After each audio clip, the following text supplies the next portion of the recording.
Welcome back to the Lacroix Cruiser. Today we have our F150 back in the shop because we're fixing instead of financing. Since the truck is new to us, we want to sort of reset it. One of those resets is doing a coolant system flush. Now, I'm using the Clean Flow brand. There's a lot of different ones. They all do the same thing. Follow the instructions on the bottle. We'll be using an interesting way of filling the radiator and the whole cooling system that prevents us from having an air bubble in there that can potentially cause problems. So follow along. First thing we need to do, empty the radiator. The engine is cooled down. We're not going to get scalded. We have a nice big pan underneath, and in that big pan, we're going to drop all of our coolant. We're going to take a closer look at what we're dealing with here. So looking down along the radiator, you'll see down here, we have this valve that opens up and should release the coolant. But before I do that, I'm going to put a little hose on it. Let me get you in a little closer. There we have it. Now, I've got a nice little bit of hose. This is just a small hose that fits on the end of that. And then the other end of it, I want to get down into the pan that's below. So let me twist it and angle it so it gets down there. And it's not exactly aiming where we want it to go. It's actually back up into the truck. So let me bring it down, and I'll be right back up here in a second. Okay, we should be good to go. So get our hand down in here and unscrewing this valve. We should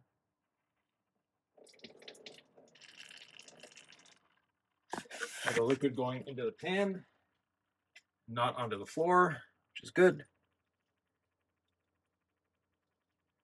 Now, you'll notice how slow that flow is.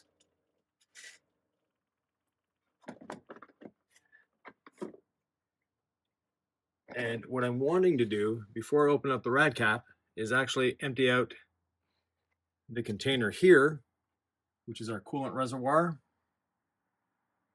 We'll get that emptied out, and it's pretty much there, because what happens is the coolant reservoir goes through this hose along the top of the rad and here. Now, once I open this up, it's going to drain everything down. Another thing that you want to make sure is I have the heater set to high temperature. That way it's emptying out the heater core at the same time. Like I said, it's cold, so as soon as I open this, we should hear it flowing and see it go down.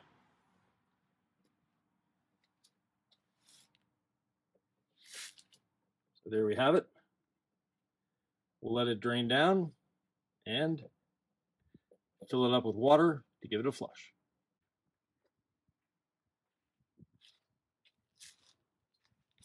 Now that we're just down to drips, I'm going to add a little pressure in the system. So I have this on the rad, and I don't have the proper hookup for it, but for what we're doing here, this will be enough.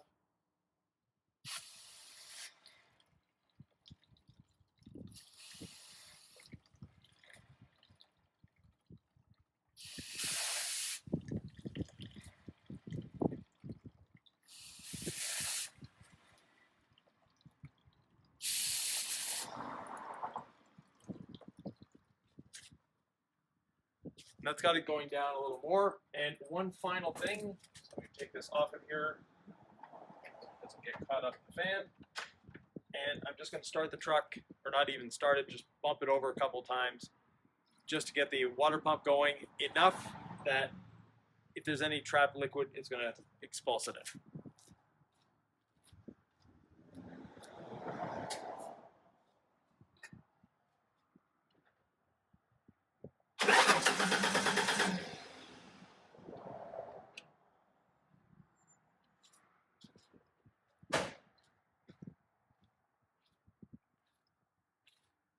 Dripping is stopped. Next step is adding a bit of water to the radiator. The reason I'm doing that, the drain port is not at the bottom of the radiator, so I want to dilute some of that liquid in there. And just to make sure, adding maybe a gallon, let it come out the other side.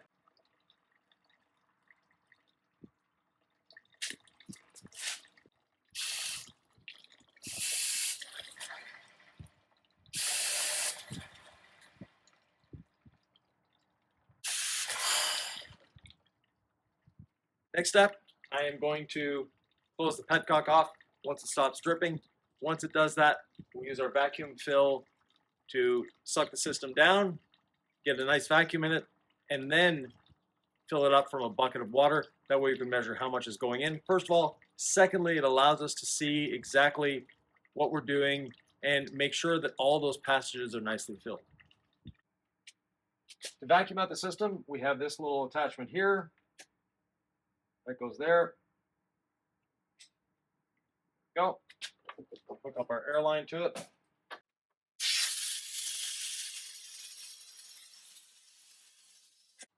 Shut that off right at the yellow to green line, and we'll see if we have any leaks in the system. It's normal that it goes down a little bit, but we'll leave it for a minute.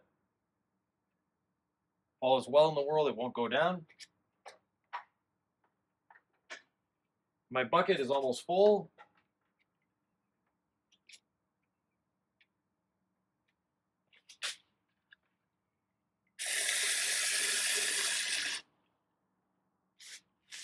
The overflow that goes to the canister there, I put a clamp on it. One of these, let's find it here. One of the nice little clamps on here. And I'm also going to put liquid inside of the tank.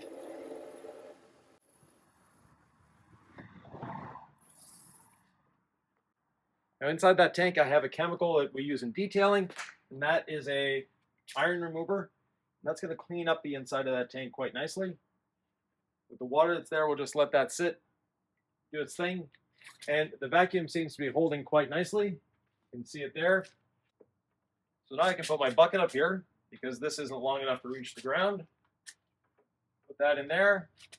We open this up, and as soon as I open it, you'll see the rad hose, the upper rad hose, contract. Let me get the camera in so you can see that. Now we're ready to go. Our vacuum hasn't moved. We have our rad hose that you see is all crinkled in on itself. That is because we're under vacuum. We know our system is nice and tight at this point, and we have a bucket full of water. We put the bucket up a little higher, that way this little hose can reach in. And simply all we need to do is open this valve, and the system will fill itself from here. You'll see the upper rad hose take its place.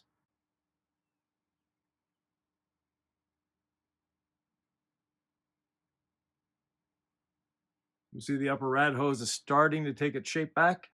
We easily have 2 gallons that have gone back in.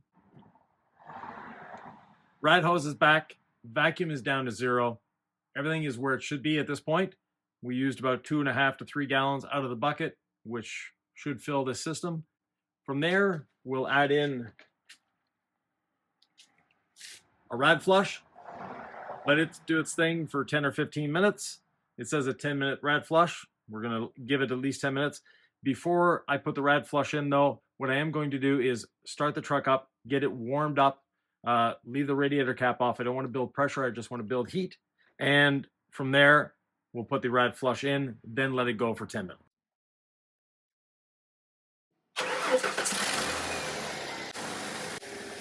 Now that we have proper operating temperature, the upper rad hose nice and hot, meaning we have circulation in the rad. The liquid syringe, put the digital liquid out, enough rad flush.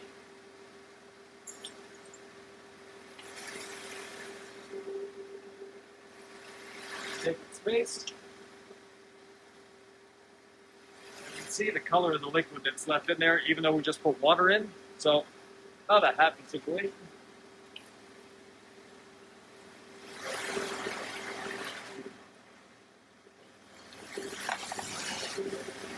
Put our rad flush in, then we'll let it run. Top it up with water. Cap on, and we'll be back in 10 minutes. Now, inside of here, while this is warming up, I put in some iron remover, about 2 ounces, and filled the rest with water. Let's take a look what it looks like. If the iron remover does what it's supposed to do, it should come out nice and red.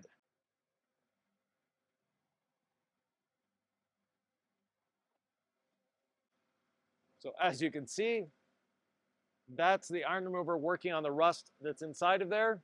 Let's flush this out. The 10 minutes have gone by. The engine is nice and hot. I had heat inside the cabin as well. That way we're sure that it's circulating everywhere. I'm going to let this cool down a few minutes before opening the rad cap. I don't want to burn myself, and we'll take it from there. Radiator has had time to cool down, so has the engine. So I'm going to drop the liquid once again, let it drain out, and we'll come back to fill it again, this time just with distilled water to flush the engine flush and everything else out of there.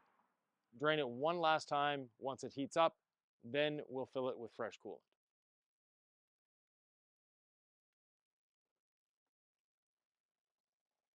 So still a bit of heat to it. You can see the steam coming off, but we can see what's coming out of there. And we'll let that drain. Once it's done draining, we'll come back and fill, flush, and finally fill with coolant the system. Next step, flush out the rad flush with some distilled water. I want to make sure that we have nice clean water in there, because there's always something remaining. So let me just get this in the hole. They always overfill these distilled water bottles right to the top. One down. We'll use these bottles to carry away the product that we've removed from the radiator. Bring them to our recycling center.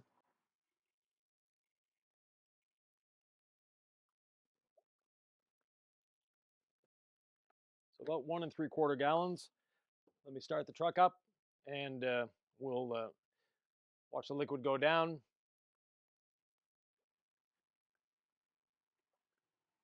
Warm it up one more time, but I'll warm it up without the rad cap on, just to make sure that we've circulated the water everywhere. Dump the excess water out, and we might do it again. We'll see what the color of it looks like coming out.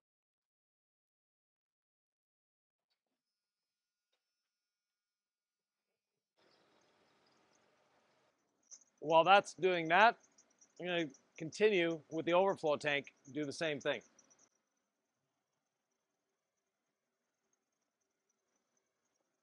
Thermostat just opened, as you can see. So let me open it up from this end.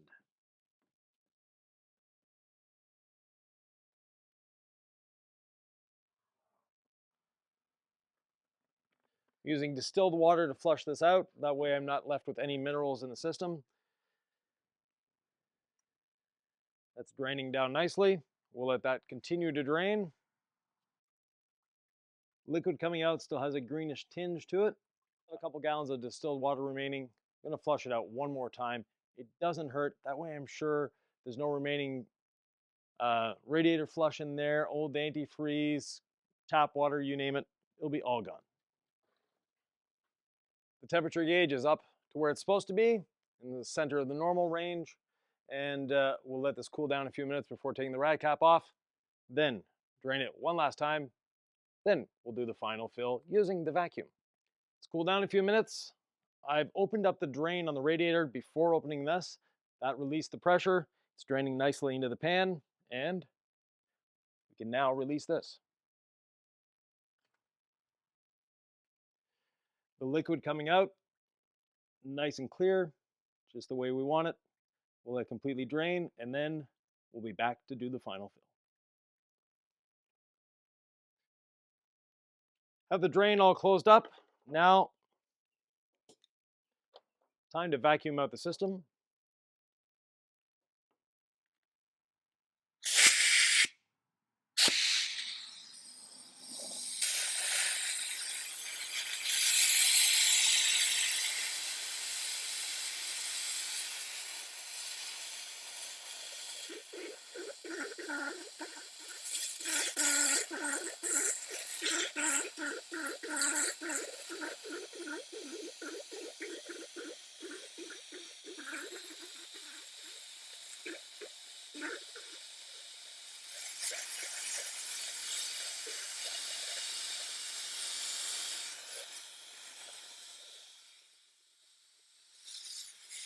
Apparently still a bit of liquid left in there, and we'll allow it to vacuum it out.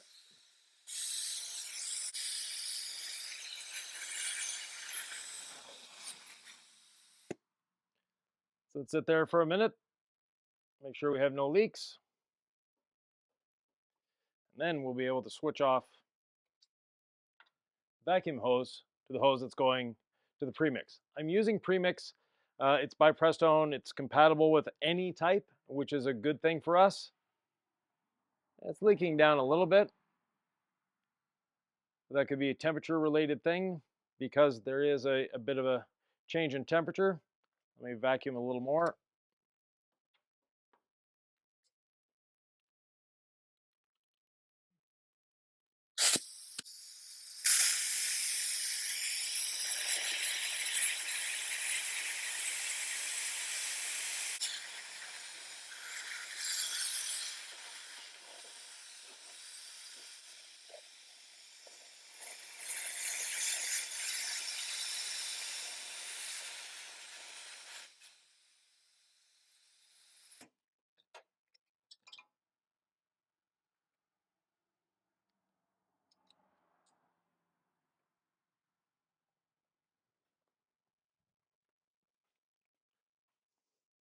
As it's emptying the first bottle,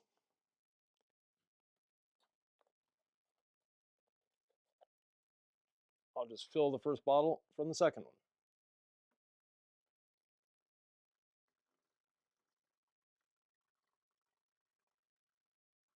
Seems to be nice and full.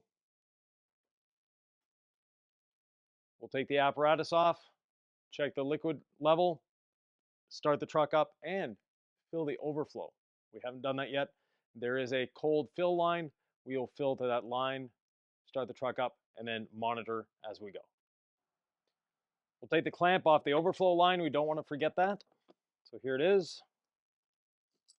It's one of these. As you squeeze, it ratchets down. And now I'm going to blow air from the filler neck into here. We shall make sure that we listen for air, make sure that little line is cleared out, and then we'll fill this up, start the truck up, and monitor everything. That's good. There's a bit of liquid in that line. Let's get it out of there.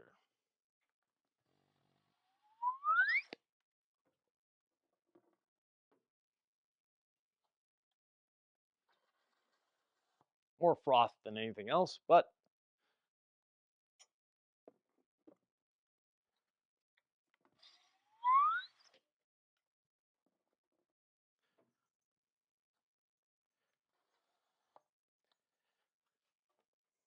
have some distilled water here. Let's put a little more in just to clean that out.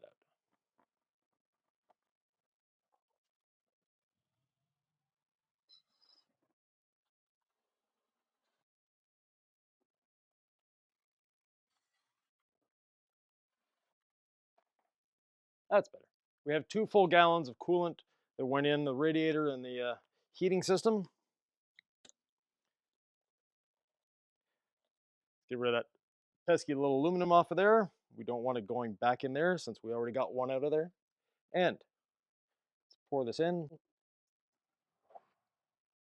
to the cold fill line. Perfect, right up to the line. This has gone down a little bit. Let's put a little more in this one. Put the rad cap on, start the truck up.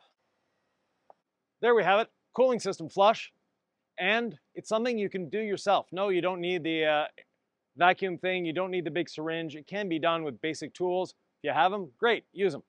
In the meantime, enjoy your old trucks, your old cars. Have fun with them. And we'll see you in the next fixing instead of financing an older vehicle.